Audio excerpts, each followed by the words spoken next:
Dua doa ini bukan berarti hanya dua ini aja yang ada, tetapi kita boleh membaca kabiran walhamdulillahi katsiran atau subhanakallahumma wa bihamdika tabarakasmuka wa ta'ala jadduka wa la ilaha ghairuka, dan beberapa doa itu tak lainnya yang mudah bagi kita, khusus berkaitan dengan wajah tu.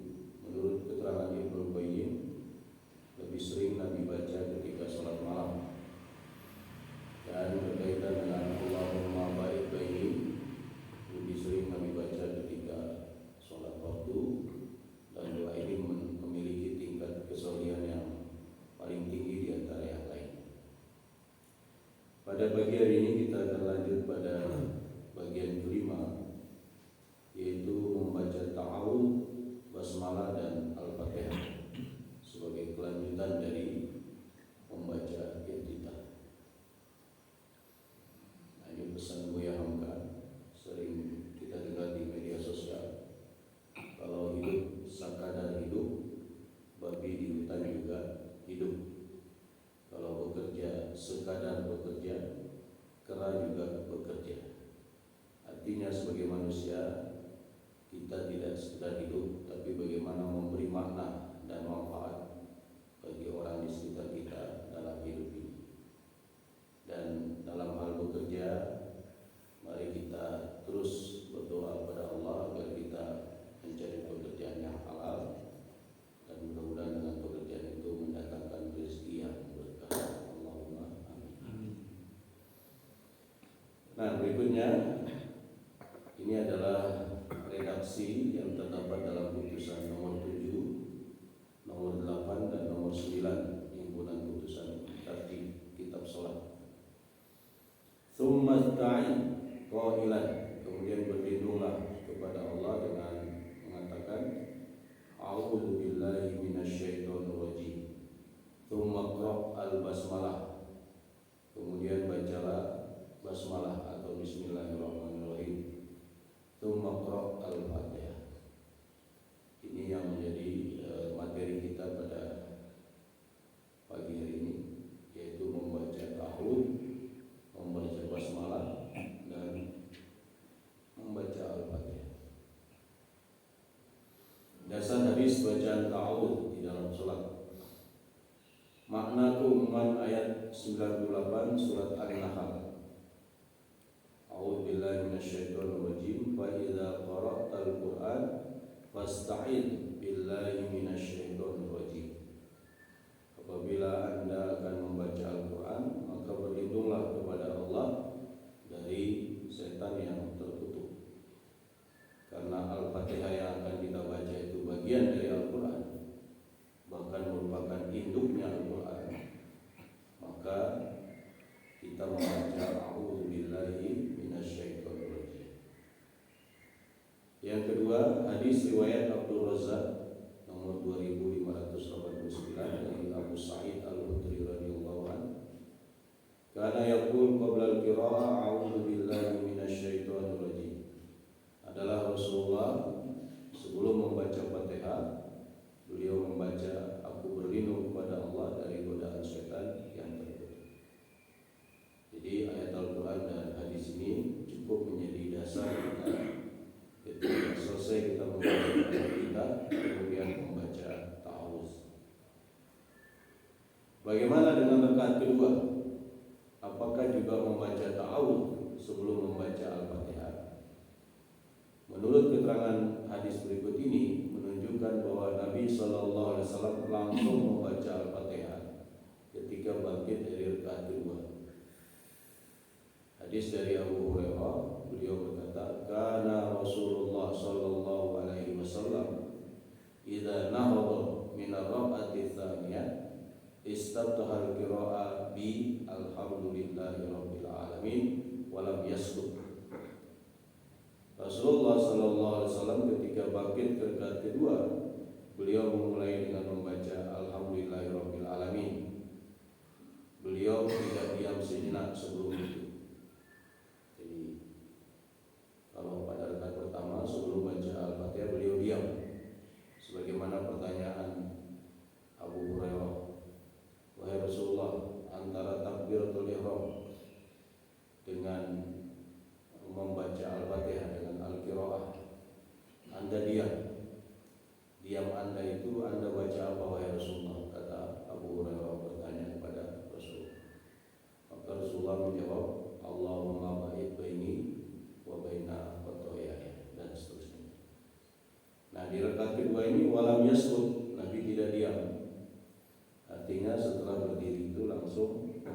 Al-Fatihah. Dimulai dari Alhamdulillahirabbil alamin. Ini menjadi dalil bagi yang tidak menganggap Bismillahirrahmanirrahim sebagai bagian dari Al-Fatihah.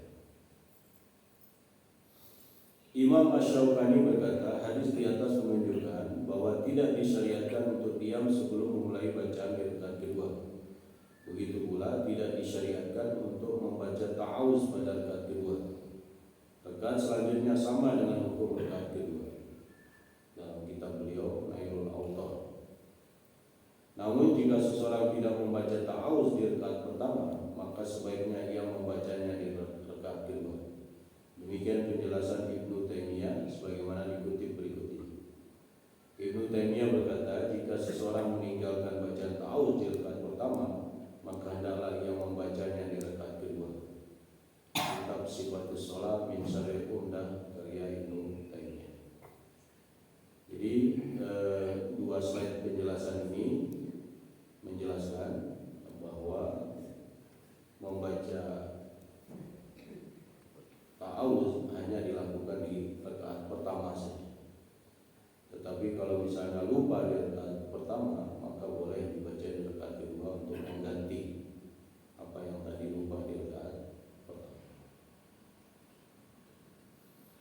Terdapat lafaz lain yang tidak disebutkan dalam putusan tarjih, tapi terdapat dalam hadis. Ini sering dibaca oleh kaum muslimin. A'udzubillahi samil alim minasyaitonir rajim min hamzihi wa nafthihi wa nafthihi. Ini juga bacaan ta'awuz. Jadi ada tambahan as-sami' al-alim. A'udzubillahi samil alim. Kemudian di belakangnya ada tambahan min hamzihi wa nafthihi wa nafthihi. Aku berlindung kepada Allah yang Maha mendengar lagi Maha mengetahui dari gangguan setan yang tertutup, dari kegilaannya, kesombongannya, dan nyanyiannya yang tercela. Jadi setan menggoda manusia dengan 3 hal yang penting, yaitu kegilaan, hamzihi, nafhihi, wa nafsihi. Ini bentuk bisikan-bisikan yang dilancarkan setan kepada manusia. Jadi bacaan tadi terdapat dalam hadis riwayat Tirmidzi, kemudian Abu Daud. Al-Habib Abu Thahir mengatakan bahwa sanad hadis ini hasan. Syekh Al-Albani mengatakan bahwa hadis ini sahih. Berikut redaksi hadis selengkapnya. Karena Rasulullah sallallahu alaihi wasallam idza qama ila sholatil lail kabbara thumma yaqul subhanakallahumma wa bihamdika wa tabarakasmuka wa ta'ala jadduka wa la ilaha ghairuka. Ini bacaan doa kita yang kita pelajari sebelumnya. Salah satu bacaan doa kita yang hampir mirip dengan doa ruku dan sujud. Cuman ada tambahan tabarakasmuka wa ta'ala jadduka wa la ilaha ghairuka. Tsumma yaqul Allahu akbar kabira. Kemudian Nabi membaca Allahu akbar kabira. Kemudian membaca a'udzu billahi samil alim minasyaitonir rajim min hamzihi wa nafthihi wa nafthihi. Coba kita baca semua bersama. Ini bacaan lain dari bacaan a'udzu billahi yang kita kenal luas. A'udzu billahi samil alim. Allah minasyaitonir rajim min hamzihi wa nafthihi wa nafthihi. Tambahannya ada di tengah dan di belakang. Dari biasanya kita membaca a'udzubillahi minasyaitonir rajim. Adapun makna al-hamzu, an-nafthu dan an-nafthu dijelaskan dalam riwayat hadis Ahmad dalam musnadnya. An Abdullah bin Mas'ud anin Nabi sallallahu alaihi wasallam annahu kana yata'awwadu minasyaiton min hamzihi wa nafthihi wa nafthihi. Qala wa hamzuhu al-mutatu wa nafthuhu asyiru wa nafuhu al-kibriya. Jadi dalam penjelasan Abdullah bin Mas'ud, Nabi menjelaskan bahwa beliau berta'awudz dengan setan yang terkutuk dari 3 hal tadi, bahwa yang dimaksud dengan al-hamzu adalah mati karena gangguan setan. Ya, jadi mati karena gangguan setan. Jadi saking bahayanya gangguan setan dalam hal ini melalui sihir, melalui santet dan lain sebagainya, maka itu bisa saja atas kehendak Allah. Ya. Kemudian an-naf yang pakai ta itu syair. Kemudian an-naf kesombongan, al-kibriya. Nah, ini yang dilancarkan setan pada Bani Adam dalam rangka membuat mereka lalai kepada Allah Subhanahu wa ta'ala. Nah, setelah tadi membaca ta'awudz, berikutnya membaca basmalah. Apakah basmalah bagian dari Al-Fatihah? Apakah dibaca jahar atau sir? Majelis Tarjih berpendapat bahwa basmalah adalah salah satu ayat dari ayat-ayat surat Al-Fatihah. Boleh dibaca secara jahar dan boleh pula dibaca secara sir dalam sholat jahar, yaitu sholat yang diharuskan membaca surat Al-Fatihah secara jahar. Dikutip dari Surah Muhammadiyah dengan judul basmalah dalam sholat sir atau sholat jahar. Sebagian mubalik Muhammadiyah menganggap bahwa tidak ada fatwa tarjih berkaitan dengan membaca basmalah itu sir atau tidak. Mereka lebih tahu bahwa di Muhammadiyah membaca basmalah itu sir. Jadi ketika ada masjid di Muhammadiyah membaca bismillah, maka makmumnya terheran-heran, wah ini bukan Muhammadiyah. Padahal fatwanya mengatakan boleh sir, boleh juga jahar. Jadi itu fatwa yang benar. Jadi tidak mengapa kemudian baca jahar dalam sholat-sholat jahar seperti subuh, kemudian maghrib maupun isya. Salah satu pimpinan di PDM Kota Malang itu merasa bahwa membaca jahar itu seperti bukan Muhammadiyah. Ya, jadi Muhammadiyah membolehkan baik itu jahar maupun sir. Mungkin karena sudah terbiasa sir, jadi menjadi tradisi yang seakan-akan itu sudah menjadi kekhasan. Sebenarnya fatwa tadinya boleh jahar, boleh sir. Namun kebanyakan memang imam-imam di Masjid Muhammadiyah itu sir. Berikut keputusan tarjih dalam musyawarah nasional ke-27 yang diadakan di Malang, Jawa Timur 16 sampai dengan 19 Rabiul Akhir atau 1 sampai dengan 4 April tahun 2010 memutuskan bahwa 1. Mengukuhkan putusan tarjih yang sudah ada, yaitu pada halaman 77 buku HPT dan halaman 86, bahwa sebelum membaca Al-Fatihah dalam setiap rakaat salat dibaca basmalah berdasarkan hadis Abu Hurairah melalui Nu'aim Al-Mujmir sebagai berikut. An Nu'aim Al-Mujmir qala shallaitu wara'a Abi Hurairah wa qara'a bismillahirrahmanirrahim. Tsumma qara'a bi ummil Qur'an hatta idza balagha ghairil maghdubi 'alaihim waladdallin wa qala amin. Wa qala an-nasu amin. Wa yaqulu kullama sajada Allahu wa idza qama minal julus fil qiyam qala Allahu akbar. Wa idza sallama qala walladzi nafsi bi yadihi inni la asbahukum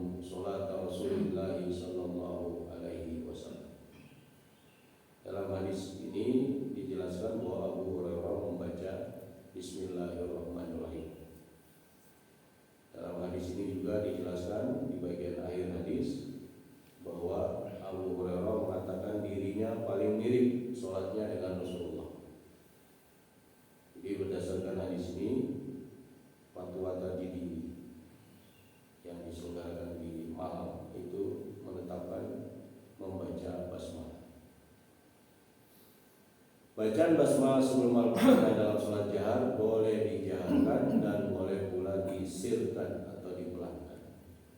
Berdasarkan jamak antara hadis, jamak itu maksudnya kompromi. Berdasarkan kompromi antara hadis-hadis yang memberikan pengertian bahwa Rasulullah menjaharkan basmalah dalam sholat jahar dan hadis-hadis yang memberikan pengertian sebaliknya, yaitu bahwa Rasulullah memelankan basmalah dalam sholat jahar sesuai dengan kaidah fikih ikmalul kalam aula min ihmali. Mengamalkan suatu pernyataan lebih utama daripada mengabaikannya. Jadi karena Rasulullah pernah menjaharkan, maka boleh menjaharkan, boleh juga tidak menjaharkan. Nah, itu tentang membaca basmalah. Sekarang tentang membaca Al-Fatihah, khususnya bagi makmum.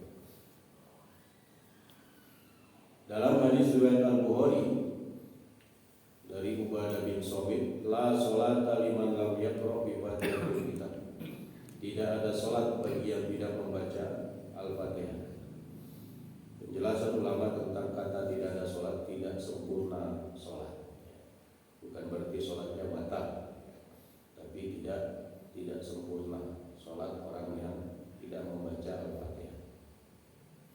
Hadis yang lain dari At-Tirmidzi juga dari Ubadah bin Somit, shalla Rasulullah sallallahu alaihi wasallam as-subh wa thaqulat alaihi al-qiraah falamman sarafa qala inni arakum taqra'una wa ra'a imamakum qala qulna ya Rasulullah wallahi qala fala taf'alu illa bi ummil Qur'an wa innahu la sholata liman lam yaqra' biha. Rasulullah SAW melaksanakan sholat subuh berjamaah. Kemudian nampak berat bagi beliau untuk membaca ayat-ayat. Kenapa? Karena ada gangguan gitu ya. Jadi masing-masing makmum itu mengeluarkan suara karena mereka membaca di belakang imam, dan itu mengganggu konsentrasi Rasulullah. Setelah selesai sholat, beliau bersabda, aku mengetahui bahwa kalian membaca ayat-ayat di belakangku.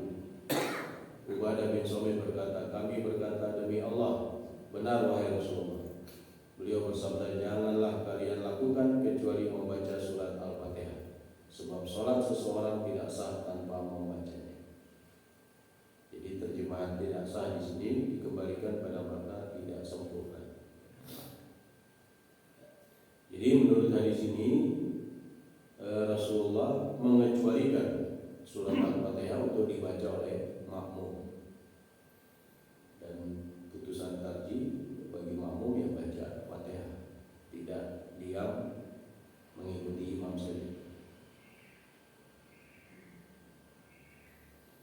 Kemudian hadis yang ketiga, jadi tiga hadis. At-taqra'una fi sholatikum khalfal imam wal imam yaqra. Apakah kalian membaca di dalam sholat kalian di belakang imam padahal imam sedang membaca? Maka semua sahabat terdiam karena Rasulullah meninggikan suaranya dalam menegaskan hal ini.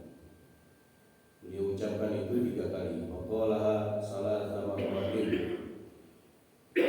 Sampai 3 kali Rasulullah mengangkat tinggi suaranya.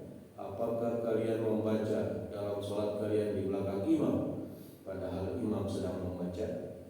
Semuanya terdiam. Sampai 3 kali Rasulullah mengatakan demikian.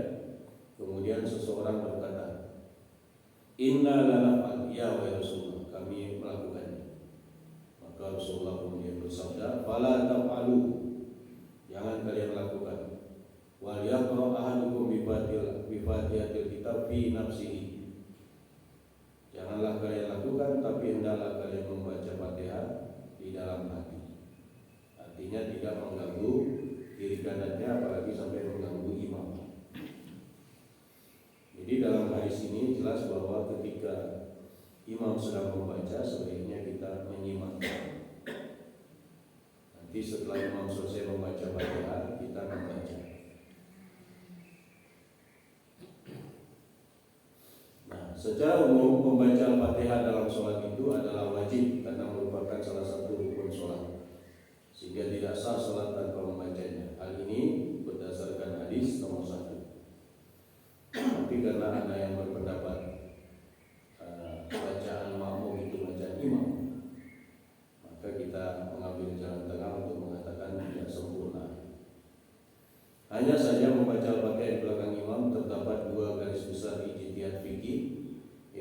mazhab Hanafi dan ijtihad jumhur ulama. Dalam mazhab Hanafi, makmum di belakang imam dalam sholat jamaah tidak membaca Al-Fatihah. Hal ini didasarkan pada firman Allah, wa idza quri'al Qur'an fastami'u lahu wa ansitu la'allakum turhamun. Dan apabila dibacakan Al-Quran, maka dengarkanlah baik-baik dan perhatikan dengan tenang agar kamu mendapat rahmat. Ini yang menjadi dasar mazhab Hanafi untuk tidak membaca di belakang imam. Menurut jumhur ulama, membaca Al-Fatihah baik dalam sholat sendirian maupun berjamaah di belakang imam adalah wajib hukumnya berdasarkan hadis Ubadah tadi. Tarjih Muhammadiyah sesuai dan sejalan dengan pandangan jumhur ulama ini. Hadis Ubadah tidak bertentangan dengan ayat di atas. Ayat di atas dapat dianggap sebagai perintah umum, sedangkan hadis Ubadah memberi perkecualian, yaitu di dalam sholat makmum tetap membaca Al-Fatihah. Hadis Ubadah memang merupakan hadis ahad. Dan menurut kaidah usul fikih Hanafi, hadis ahad tidak dapat membatasi keumuman Al-Quran. Karena hadis ahad adalah zonni, sedangkan Al-Quran adalah qat'i. Sedangkan kaidah usul fikih jumhur ulama menyatakan bahwa hadis ahad dapat membatasi keumuman Al-Quran. Karena pernyataan umum itu sifatnya zonni, sebab masih memerlukan penjelasan. Oleh karena itu hadis ahad bisa saja membatasi keumuman Al-Quran. Jadi hadis Ubadah tadi tetap dipegangi. Selain itu membaca Al-Fatihah di belakang imam itu dikuatkan pula oleh hadis yang kedua dan yang ketiga. Jadi ini dua garis besar perbedaan pendapat para ulama tentang apakah makmum membaca Fatihah atau tidak. Jadi mazhab Hanafi berpendapat dengarkan aja imam karena ada ayat Al-Quran menyuruh kita mendengar imam. Sementara yang lainnya jumhur berpendapat ya betul itu ayat Al-Quran tidak salah. Tapi ayat Al-Quran itu sifatnya umum, dikecualikan oleh hadis Ubadah bin Samit radhiyallahu anhu bahwa makmum membaca Fatihah atas perintah Nabi sallallahu alaihi wasallam. Itulah Bapak Ibu yang dirahmati oleh Allah, pelajaran kita pada pagi hari ini hanya membahas 3 hal. Apakah kita membaca ta'awuz, membaca basmalah, atau membaca Al-Fatihah di dalam sholat, dengan perbedaan yang ada pada para ulama. Jadi kesimpulannya, dengan berpedoman pada tarjih, maka kita baca ta'awuz tapi bacanya di rakaat pertama ya. Kemudian kalau kita lupa, menurut Ibnu Taimiyah tadi boleh membacanya di rakaat kedua. Rakaat-rakaat berikutnya itu tidak perlu membaca ta'awuz. Kemudian tetap membaca basmalah. Bisa membaca basmalah itu jahar, bisa juga sir. Fatwa tarjih membolehkan jahar, membolehkan sir. Tapi pada fakta yang dominan imam-imam kita itu membaca sir. Saya membaca sir tadi karena umumnya apalagi di masjid Muhammadiyah. Tapi kalau di masjid umum biasanya saya baca bismillah. Mungkin ada pertanyaan? Saya bersilakan. Ya, silakan. Assalamualaikum warahmatullahi wabarakatuh. Waalaikumsalam. Tentang bacaan sir, Ustaz. Tadi jelaskan bahwa bacaan sir itu harus dipelankan. Artinya dibaca tetapi kita dengar tapi pelan gitu ya. Bismillahirrahmanirrahim. Nah, tapi ada yang mengatakan bahwa sir itu bisa juga dalam hati. Jadi mana yang benar, Ustaz? Yang kedua tentang bacaan membaca basmalah itu, saya kebetulan saya pribadi ya Ustaz ya, kalau di rumah gitu ya, memahami keluarga itu selalu bacaan waktu kita baca Al-Fatihah itu basmalah sengaja saya keraskan karena itu adalah ayat pertama dari Al-Fatihah. Kemudian kalau dan dibaca sesuai dengan kajian kaidah tauhid. tajwid. Tapi kalau disyirkan itu kan hanya Bismillahirrahmanirrahim gitu aja, tidak ada tajwidnya. Nah, tapi untuk surat yang keduanya itu saya syirkan gitu. Karena saya menganggap Bismillah bukan basmalah bukan bagian dari yang surat yang kedua ini. Ini hanya semacam jembatan aja seperti itu. Gimana Ustaz seperti itu? Ya. Apakah konsisten ini? Satu disaharkan, satu disyirkan. Ya, yang pertama, apa yang dimaksud dengan membaca sir? Membaca yang dipelankan, baik itu sir pelan terdengar oleh diri sendiri ataupun membaca di dalam hati. Tapi membaca di dalam hati itu seringkali pikiran masih bisa melayang kalau tidak diiringi dengan gerakan bibir atau gerakan lisan. Sebaiknya membaca walaupun pelan bacaannya itu tetap ada iringan gerakan bibir atau lisan. Maka itu sedikit meningkatkan kehusyuan atau penghayatan terhadap bacaan itu dibanding dibaca dalam hati. Karena baca dalam hati itu seperti menghayal, ya, menghayal. Kemungkinan sebenarnya itu sangat mudah untuk mempengaruhi ke arah pikiran yang lain. Ya. Jadi sebaiknya bacaan sir itu didengar oleh diri sendiri, tapi diiringi dengan gerakan lisan dan bibir. Nabi pernah sholat zuhur itu juga terdengar oleh makmum, walaupun suara beliau pelan, bukan seperti sholat maghrib, isya, subuh ya. Pernah sholat zuhur dan terdengar oleh makmum. Artinya sir itu tidak mutlak tidak terdengar. Ya, bisa terdengar. Ya, misalnya ada imam memperdengarkan pelan bacaan Bismillahirrahmanirrahimnya, kemudian diikuti alhamdulillahnya keras. Nah, itu Bismillahnya tetap disebut sir.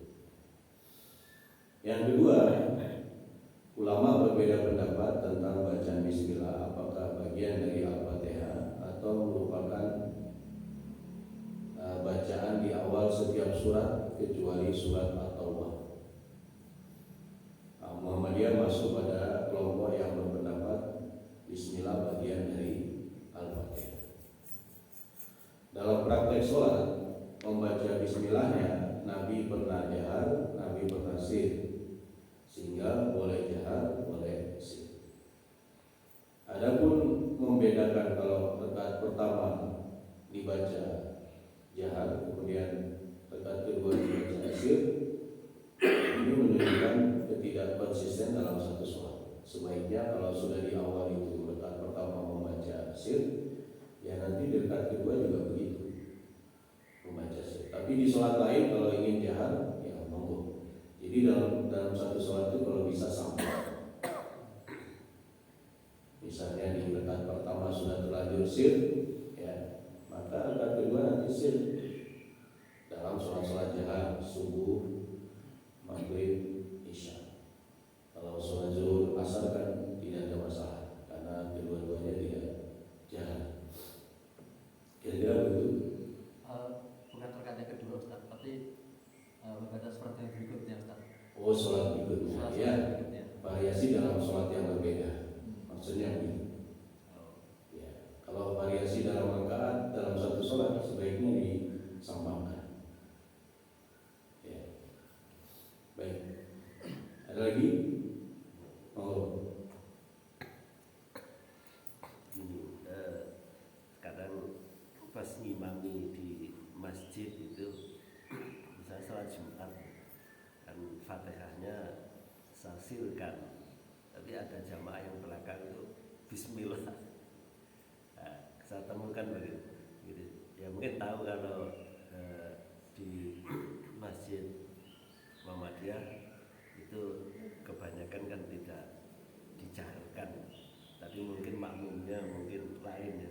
Enggak, sehingga membaca Bismillah dikeraskan. Sebelum imam atau setelah imam? Ya bersama, misalkan setelah Allahu Akbar, kata Al-Fatihah, karena ada jeda, karena iftitah. Setelah kita baca langsung bersama, hampir sama kita alhamdulillah di situ bismillah, di belakang ada yang begitu. Iya. Apa memang itu ada dasarnya atau itu kehendak sendiri untuk menyempurnakan karena dia beranggapan bahwa basmalah adalah bagian dari Al-Fatihah sehingga dikeraskan, atau mungkin kita menganggap bahwa imam tidak baca basmalah, mungkin barangkali ada dasar yang lain gitu. Iya. Sebenarnya tidak ada dasar yang lain. Artinya Bismillah tetap kita anggap bagian dari Al-Fatihah, tapi dalam praktek sholat, ya, Nabi pernah menjaharkan, Nabi pernah sir. Ini yang harus dipahami oleh kaum muslimin. Ada lebih parah lagi, karena nggak baca Bismillah atau nggak terdengar baca Bismillah imam, dia ulangi sholatnya, menganggap sholat yang diikuti tadi tidak sah. Nah, ini fanatisme terhadap pendapat satu mazhab atau kiai yang dia pegangi. Seharusnya tidak begitu, karena kalau kita tidak membuka diri, kita tidak tahu perbedaan-perbedaan yang ada. Bahkan ada dua garis besar tadi, ada mazhab Hanafi, ada jumhur. Mazhab Hanafi ya dengarkan imam aja, karena bacaan imam itu bacaan makmum. Apalagi ada ayat dalam Al-Quran, fastabiqu lahu wa ansitu la'allakum turhamun. Jadi apa yang ditemui oleh Ustaz tadi lebih bersifat pribadi. Ya sepertinya tidak rela imam itu nggak baca Bismillah. Ya. Sikap yang moderat, ya silakan makmum, karena ini masjid NU misalnya, kemudian imam membaca Bismillah, ya nggak ada masalah. Nah, itu sikap moderat. Kemudian ketika sholat di masjid yang menjadi binaan Muhammadiyah, kemudian imam tidak membaca Bismillahnya, artinya membaca Bismillahnya pelan, disirkan, yang mogok. Itu sikap yang moderat. Tapi yang harus banyak dipahami oleh mubalik Muhammadiyah terutama atau imam-imam di masjid Muhammadiyah, bahwa fatwa tarjih itu boleh sir, boleh jahar. Itu yang harus dipahami. Jadi jangan selalu dia mensirkan Bismillahnya. Saya di Masjid Mutahharun, ya, karena jamaahnya banyak salafi. Saya awalnya ketika mau mulai kajian di sana disuruh imam, ya saya pakai Bismillah karena saya lihat ini sepertinya bukan langsung dikelola majelis tabligh, tapi ada orang-orang dari tablighnya itu yang warga Muhammadiyah. Maka saya akan itu umum gitu. Setelah selesai sholat, kemudian selesai kajian, yang mengundang lebih Ustaz ini karena banyak yang salafi, jadi kalau bisa Bismillahnya diizirkan. Ya akhirnya sholat berikutnya menyesuaikan. Jadi nggak ada masalah. Ya itu bagian dari perbedaan pendapat di kalangan para ulama. Ada yang sir, ada yang tidak. Ya yang enak itu kan sikap moderat. Mau imamnya sir, ya monggo. Mau imamnya jahat, ya tidak harus protes ketika imamnya sir langsung dia sendiri Bismillahirrahmanirrahim. Itu sikap yang tidak moderat. Saya kira itu Allah. Ada lagi? Kalau Imam Malik kan Al-Fatihah, basmalah tidak masuk bagian Al-Fatihah Imam Malik.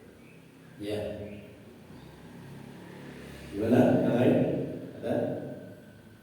Ibu-ibu? Baca amin tadi Ustaz. Ya. Tadi dijelaskan tadi kalau imam sudah membaca sholat, membaca Al-Fatihah, itu membaca amin, kemudian makmum juga mengikuti dengan amin. Nah. Yang terjadi sekarang ini kan ketika imam itu sudah selesai membaca Al-Fatihah, imam diem, tapi makmum yang seperti itu. Tadi kali sana ada yang Ada. Ya, jadi bacaan ini itu bukan satu-satunya hadis tentang bacaan amin. Jadi ada hadis kalau imam sudah selesai membaca waladhdallin, maka kalian wahai para makmum ucapkanlah amin. Jadi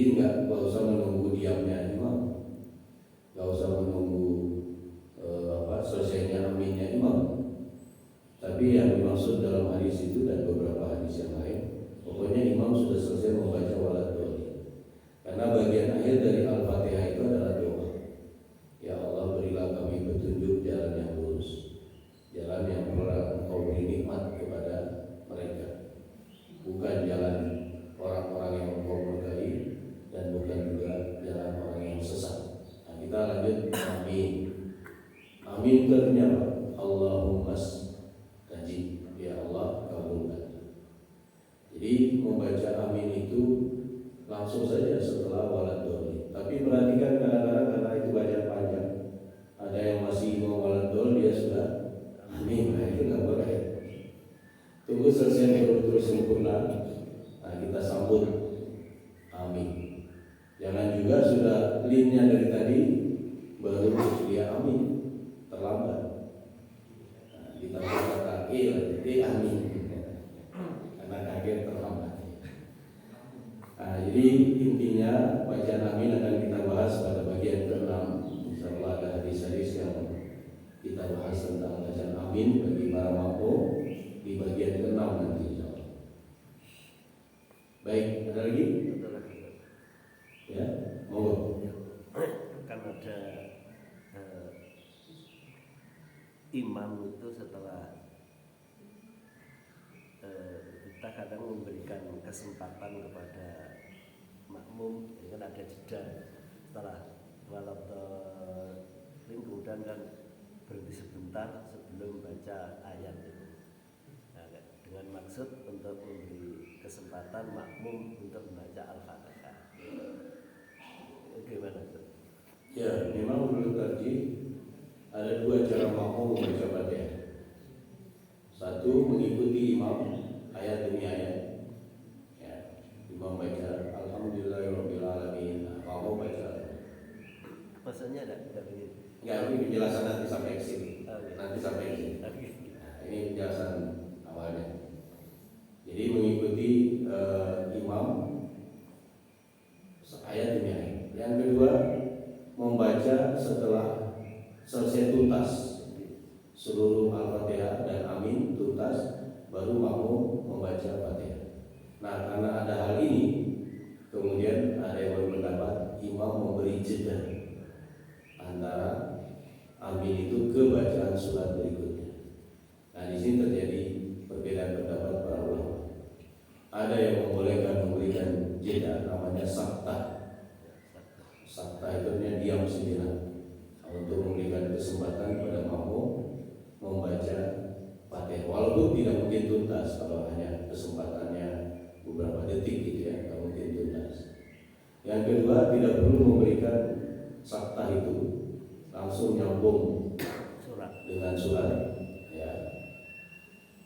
Tapi makmum tetap boleh membaca Fatihah karena bacanya wajib, sehingga dia sementara tidak mendengar bacaan imam dalam waktu tertentu sampai selesai Fatihahnya, baru kemudian lanjut mendengarkan bacaan imam.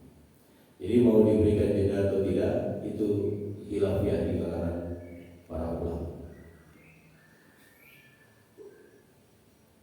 Cukup? Cukup ya?